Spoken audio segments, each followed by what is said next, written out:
댓글에서도 이거 좀 달아주세요 이렇게 많은 분들이 요청해 주셨는데요. 이 레이더부터 해가지고 다 국산을 씁니다. 그래서 전투 체계도 이제 국산을 쓰게 되는 거고, 그리고 통화 마스트라는 것도 이제 국내에서 개발해서 쓰게 되는 것이고요. 적어도 수상 함정의 경우 이 정도 되는 사업은 당분간 없을 걸로 봅니다. 그 한국 조선해양하고 대우조선해양 이렇게 그게 이제 현대중공업이 현대중공업이 한국조선해양이에요. 전투 체계 관련해서 경쟁을 그 하나 시스템하고 LIG 넥슨 이 대표적인 방산업체가 붙어 있는데, 다기능 레이더, 적외선 추적 장비, 피하 식별기 이런 걸 다 집어넣어서 한 대 다 통합을 하자, 이제 이런 개념인데, 요게 가지는 의미는 역시 그 레이더 추적 관련돼서 그 반사 면적, 이게 RCS라고 얘기하는 그거를 이제 굉장히 줄일 수 있다는 건데, 실제로 어선 크기 정도로만 나타나게 할 수가 있대요, 이 구축함을. 무장 관련해서는 어떤 게 들어올까요? 자세한 건 보안이어서 저도 모르는데, 보안 맞네요. 예, 수직 발사기가 몇 개 있느냐, 네. 그게 우선적인 관심 사항인데, KDDX는 VLS가 48 플러스 16, 그러니까 얼마죠? 64개. 앞에 48, 뒤에 16, 64개라는 얘기도 있었는데, 제가 최근에 파악한 바로는 좀 줄어들어서 앞에가 32, 뒤에가 16. 그래서 총 48기 한국형 KVLS를 장착을 한다고 합니다. 기존 KVLS는 솔직히 미국의 이제 NK40이랑 거의 똑같아요. 근데 이거는 KDX에 장착하는 거는 KVLS2라고 해서 기존의 KVLS보다 조금 커진 화염 처리 능력도 130% 이상 향상된 이런 것들을 이제 장착을 할 거라고 그러고요. 이 안에 그럼 이제 중요한 관심사가 무슨 미사일이 들어가느냐, 이제 그게 이제 관심사인데, 앞에 32셀에는 몇 개 섞어 들어갑니다. 함대공 미사일, 해궁이라고 불리는 대함요격 미사일, 그 다음에 홍상호 대잠 미사일. 항공, 대공, 대함, 예. 대잠. 예. 함대공은 이제 우리 전국에 전에도 다뤘던 천궁 중거리 대공 미사일을 함대공으로 개조한 그런 형이 탑재되지 않을까 이제 그렇게 예상이 되고요. 뒤에는 아마도 국산 또 함대지 크루즈 미사일, 순항 미사일 탑재될 가능성이 많지 않을까. 그렇게 예상들을 하는 것 같습니다. 전천후가 다 들어가네 한 말. 그러니까 말씀드린 대공, 대함, 대잠, 대지 다 되는 거죠. 예. 다 되지. 이거나 있으면 다 되지. 이 수직 발사 장치는 기본적으로 이게 경납고를 겸하는 거거든요. 경납고에 미사일을 지금 뭐 48개가 됐든 뭐 그 이상이 됐든 간에 모아놓은 상태에서 경납고에서 바로 쏘는 거죠. 그러다 보니까는 그 경납고와 발사 장치 두 가지 역할을 동시에 하거니와 발사도 굉장히 신속하게 할 수 있고, 단점이라면 쏘고 나면 이제 거기다 다시 장전하고 하는 거는 좀 복잡한 문제가 되긴 하죠, 이게 구조상. 근데 그 아무튼 장점이 많기 때문에 이게 이런 거는 우리 뭐 콜드 런치는 얘기도 했지만은 그런 것들을 다 포함해가지고 계속 이제 개발을 하고 강화를 시켜나가는 입장인 거죠. 네. 우리가 지금 얘기 나오는 게 미니 이지스-3인데, 그럼 이게 이지스 전투 체계 탑재 함정을 보유한 나라, 국가 어느 정도 될까요? 일단 뭐 이지스 전투 체계를 쓰는 나라들은 6개 국가인데, 미국, 한국하고 일본하고 호주, 스페인, 노르웨이 이렇게 되거든요. 예. 근데 미국하고 우리나라하고 일본은 이제 정상적인 규모의 이지스-3을 쓰고요. 나머지 3개 나라, 호주, 스페인, 노르웨이는 미니 이지스-3을 운용을 하고 있죠. 그래서 호주는 호바트급 3척, 스페인은 바잔급 5척, 노르웨이는 난센, 말만 들어도 딱 노르웨이 같네요. 난센급 크로 끝날 것 같아. 5척을 운용하고 있는데, 스페인은 원래 옛날부터 전통적인 해군 강국이죠. 그쵸. 스페인 무적함대. 그 뭐라고 하죠? 그거 무슨, 하여튼 뭐. 영국하고 아주 잘 어울렸던 그런 시절부터 시작해서 당연한 것이에요. 여기는 이제 뭐 섬에 가까운 그 반도니까. 그래서 카나리아 제도를 포함한 이제 서쪽의 대서양하고 그 다음에 동쪽의 지중해에 걸친 넓은 해상 작전 방향을 가지고 있잖아요. 그래서 바산급 구축함이라는 것은 만재 배수량이 5,810톤. 일반적인 이지스-3에라기엔 조금 부족하고 그 규모로 봤을 때 이 5척을 운용을 하고 있고요. 알레이버크급에 채용된 SPY-1D 레이더를 또 채용을 하고 있고요. 그대로 전체적인 사격 통제 시스템도 스페인하고 이제 미국의 록히드 마틴 이제 협동하에서 이제 새로운 시스템을 개발을 했고, 그래서 미 해군 이지스 시스템의 전반적인 축소형이다. 예를 들어서 통상적으로 3기가 장착이 된 SPG-62 목표 조사기, 여기 이제 2기만 붙어 있고, 그리고 MK41 수직 발사기 96셀이 붙는데 미국 경우에는 여기는 이제 절반인 48셀로 딱 축소네요, 진짜. 그대로 미니. 축소해요. 예. 시스템도 거의 똑같고 그 다음에 호주의 호바트급 구축함은 2300톤급 이것도 이제 이지삼 일반적인 것보다 좀 작죠. 요거는 또 스페인 바잔급의 설계를 들여와서 이제 제작을 한 거예요. 그래서 파생형이다 바잔급에 그렇게 보시면 되는데 크기는 좀 작은데 세계에서 가장 비싼 구축함입니다. 그래서 호주의 국가감사국이 추산한 호바트급 구축함 3척의 도입 비용이 87억 호주 달러, 그래서 7조 5천억 원이니까 예. 뭐 대당 지금 2조 5천억 원에 해당하는 거의 그런 금액이 쓰이고 있죠. 세계에서 가장 비싼 구축함. 가격이 호주 입장에서 좀 마이너스 부담스러울 것도 같은데 뭐 좀 설명해 주세요. 호주의 구축함. 뭐 가격으로만 따지면 주말특급은 5조 원이 넘으니까 그거는 네. 싸지만 이 주말특급하고는 차원이 다르니까 이게 호바트급은 정말 가성비를 따지면 상당히 문제가 있는 배라고 할 수 있죠. 예. 그 성능과 이거에 비해서 너무 비싼. 야, 그자만 따지네. 예. 그리고 이제 노르웨이 난센급은 이제 만재 배수량이 5,200톤 정도밖에 안 되고요. 이 난센급은 스파이 1 F 레이더를 장착을 합니다. 원래 이제 스파이 1 델타 D는 7,000톤급 이상의 큰 함정에 이제 탑재하도록 되어 있는 설계된 거예요, 원래. 그래서 이제 배수량이 작으니까 배가 작으니까 거기에 맞춰서 좀 축소한 거죠. 축소한 게 이제 스파이 1 F고요. 그래서 이게 전반적으로 대공 능력 자체는 괜찮은데 탄도탄 이 추적 및 방어는 불가능합니다. 그리고 줄어들다 보니까 바장급, 아까 스페인 바장급 설명하셨는데 그거에 비해서 완전의 수량은 1,500톤, 길이는 배길이는 15m 정도가 줄어들어서 배가 이제 상당히 진짜 미니 이지삼이라고 할 만한 이제 그런 배고, 그러다 보니까 대공 미사일의 경우도 원래 우리 세종대왕함 우리 이지삼도 SM2 블록 3 알파를 보통 탑재하는데 여기 난센급은 ESSM 이게 C 스페리오를 개량한 비교적 짧은 거리, 길지 않은 거리의 이제 대함 함대공 미사일인데 ESSM을 장착을 하고 그것도 숫자도 32셀 32개로 한정이 되어 있습니다. 일본의 경우는 과거 이제 공고 아타고 가장 최신형이 마야급이라고 불리는데 그게 이제 미국의 이지 시스템을 탑재한 본격적인 이지삼이고요. 그걸 네. 이제 8척을 운용을 하는데 근데 이제 일본판 이상배열 레이더를 탑재한 일본판 이지삼이 있어요. 아키지키급이라고 있는데 그게 한 만재 배수량이 7,000톤 가까이 됩니다. 6,800톤이고 또 이제 스텔스 형상을 적용을 했고 돌출물이 별로 없는 아주 간결한 그러한 형태를 갖추고 있고 가장 이제 눈에 띄는 게 FCS-3 그 대공 탐색 레이더 안테나인데 이게 이제 세계에서 처음으로 실전 배치된 지뢰갈륨 기반한 듀얼 밴드 레이더 시스템이라고 그러고요.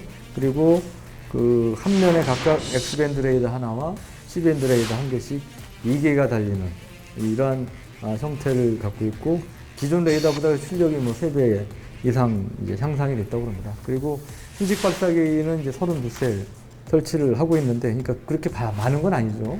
우리 이지삼이나 이런 거에 비하면. 여기에는 이제 아까 말씀드린 ESSM 3대공 미사일, 대잠 미사일 중에 신 아스록을 개량한 대잠 미사일 등을 탑재를 하고 있습니다. 우리 KDDX가 계획대로 건조가 되면 사실 뭐 뒤에 나오는 거니까 더 일반적으로 봐도 더 낫지 않을까 생각됩니다만 앞서 말씀드린 그 미니 이지삼들과 이렇게 따라 비교가 되면 어떨까요? 확실히 나았겠죠? 그러니까 난 건 몰라도 그 미니 이지삼들에 비해서는 여러 가지 무장도 그렇고요. 네. 무장도 우리가 그쪽보다 보통 다양합니다. 함대지 그 타격 미사일 같은 경우는 대부분 없어요. 그러니까 이제 그런 것도 우리가 갖고 있으니까. 그리고 통합 마스트도 뭐 일부 채용하고 있는 것도 있지만 거기에 비해서 상당히 진화된 형태의 그런 것들을 갖추고 있고 레이더도 마찬가지로 상당히 진화된 최신형 A사 레이더, 위상배열 레이더를 장착을 하고 그러기 때문에 제가 볼 때는 스페인, 노르웨이, 뭐 호주 이런 데를 포함해서 좀 그런 데보다 오히려 앞설 수 있다고 생각합니다. 네, 원생께서는요? 그리고 역시 그 통합 마스트, 그 통합 마스트가 가지고 있는 여러 가지 능력들을 생각을 해보면 역시 좀 기존에 있던 그 미니 G3들보다 좀 앞선 면을 가지게 되지 않을까. 그리고 사실 뭐 무장 같은 경우에는 좀 특성들이 있잖아요. 예를 들어서 호주에 있는 구축함이 함대지 미사일을 가지고 있을 필요는 없거든요. 어디를 제일 가까운 데가 인도네시아일까요? 뭐 피지에 쏠 수는 없는 거 아니에요? 다 같으면 뉴질랜드에 쏠 수도 있는 것도 아니고. 일본도 함대지 무장을 그렇죠. 할 수가 없어요 지금 네. 지금 헌법상에. 아, 근데 우리는 함대지 미사일이 중요하죠. 네. 그러니까 이런 것들을 생각해 보면 사실 우리는 뭐 이것저것 다 가져야 되는 상황이기도 하고 네. 그래서 뭐 물론 이 해전을 벌일 일은 없겠으나 또 여러 가지로 봤을 때 우리가 훨씬 더 첨단적이고도 다양한 그런 뭐 감지 시스템부터 무장에 이르기까지 그런 것들을 갖게 되지 않을까 그렇게 생각이 됩니다. 앞서 그 일본은 함대지 그거 안 돼요? 그러니까 일본은 원래 전수방어 헌법상 전수방어잖아요. 네. 공격 능력을 원칙적으로는 가질 수가 없기 때문에 탄도미사일을 지금 일본은 갖고 있지 못해요. 네. 탄도미사일 자체를 마찬가지 순항미사일도 대함 순항미사일 네. 뭐 이런 성격은 가지고 그런 것들은 갖고 있지만 지상 목표로 타격하는 함대지 미사일은 아직까지는 안 네. 됩니다. 물론 기술은 갖고 있죠. 네. 기술은 갖고 있지만 그런 제약 때문에. 아, 그러면 이게 완전히 가정이거든요. 저는 이제 그 뭐 군사의 뭐 전문가도 아니고 완전히 가정인데 함대지 안 된다고 하시잖아요. 네. 섬에 쏘는 것도 안 되나요, 그러면? 유사시 도서탈환 작전이나 뭐 이런 걸 하죠. 아. 하지만 다른 수단으로 할 겁니다. 그러니까 예를 들어 전투기에서 공대지 미사일을 쏜다든지 네. 아니면 뭐 걔들 요새 이제 일본 해병대도 만들었잖아요. 아, 맞죠. 네, 해병대를 침투시켜서 이제 탈환한다든지 제가 알기로는 그 중에 함대지 미사일 동원해서 하고 그런 거는 아직까지는 없는 것 같아요. 함을 이용한 대지 공격은 아직까지는 그래, 네. 법령상 네. 아니다. 네. 기술은 있어도. 그렇죠. 아, 네. 그리고 정치적으로 부담이 되게 크죠. 네, 그런 쪽으로 가려면. 네. 그러면 KDDX가 이제 계획대로 건조가 딱 돼서 배치가 됐다. 자, 그때 우리 대한민국의 해군 저 어떤 그 변화가 있을까요? 그림 좀 그려주세요. KDX 외에 이제 우리가 경항모 도입한다고요. 우리 경항모도 아마 이 더본 게임에서 한번 제대로 한번 좀 다뤄봐야 되지 않을까. 네. 가장 우리 마니아 분들께서 관심 많은 아, 그래요? 핫한 주제가 사실 이제 경항모 논쟁인데 네. 우리 원래 해군에서 계획한 게 3, 4만 톤급인데 그거 가지고 되겠냐. 만들려면 뭐 영국의 퀸 엘리자베스도 7만 톤급으로 해야 되는 거 아니냐. 뭐 괜히 큰 목표물만 하나 주는 거 아니냐. 속된 말로 좀 부족한 부분이 많아서 이제 그런 논란이 있어요. 근데 제가 알기로는 군에서는 기본적으로 3, 4만 톤 이상은 생각을 안 하고 있습니다. 경항모도 있고 그다음에 우리 3,000톤급 장보고 3 잠수함들 네. 그것도 이제 계속 업그레이드형이 나올 텐데 원래 이제 2010년에 7일 기동 전단이 탄생을 하면서 우리가 이제 해군에서 얘기해온 대양 해군을 위한 향한 첫발을 디뎠다 볼 수 있는데 이 기동 전단 이후에 아까 말씀드린 3개 기동 전단으로 기동 함대를 만든다고 했잖아요. 우리가 언론에서 전략 기동 함대로 표현하는데 이 전략 기동 함대를 2030년대 이후에 만든 것을 목표로 한단 말이죠. 그래서 여기에 맞춰서 부대 구도를 바꾸고 이제 전력 증강도 이제 착착 추진하고 있는데 그게 이제 그 중에 한 축이 우리가 오늘 다룬 KDX죠. 그리고 3,000톤급 잠수함 KSS-3도 이제 배치 1, 2가 있어요. KSS-3에는 SLBM 잠수함 탄도미사일도 개발해서 탑재를 할 겁니다. 그래서 이제 그것도 눈여겨볼 부분인데 이제 그리고 여기 이제 부대 구조도 바뀐다는 거죠.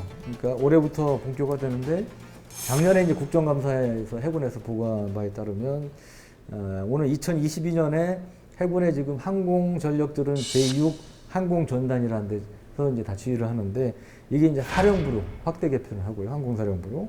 그다음에 7일 기동 전단은 2025년에 기동함대 사령부로 이제 확대 개편하는 걸 목표로 하겠다는 거죠. 기동함대 사령부는 뭐 단순히 북한만 상대하는 게 아니고 이 주변 강대국, 초국가적, 비국가적 군사 위협을 대응하는데 이제 주도적으로 역할을 한다는 것이고요.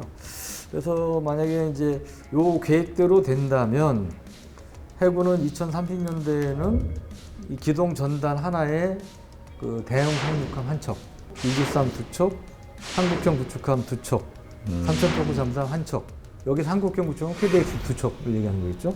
이런 것들을 편성이 되는 기동전단 3개를 이제 갖출 걸로 전망이 됩니다. 그렇게 되면 해군의 작전 범위가 정말 연안이 아닌 이 동아시아, 뭐 말레카 해협을 포함한 이 동아시아 해역까지 이제 확대가 될 수 있겠고, 뭐 전투력도 당연히 이제 높아지게 되겠죠. 네, 거의 KDX가 큰 역할을 차지하는데 그 KDX를 만드는 그 기술력 바로 우리 거다. 아, 이것도 뿌듯하네요.